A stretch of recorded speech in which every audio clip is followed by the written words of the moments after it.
Rettifichiamo per la premiazione dei 200 misti: Rosso Edoardo, terzo, secondo Osvaldi Tobia e primo Santi Mattia.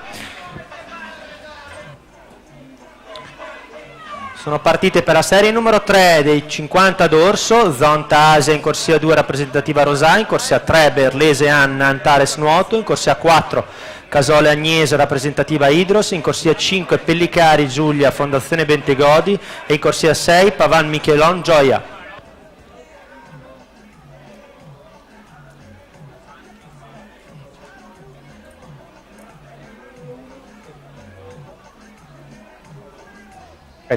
Rossi Edoardo alla premiazione per i 200 misti, grazie.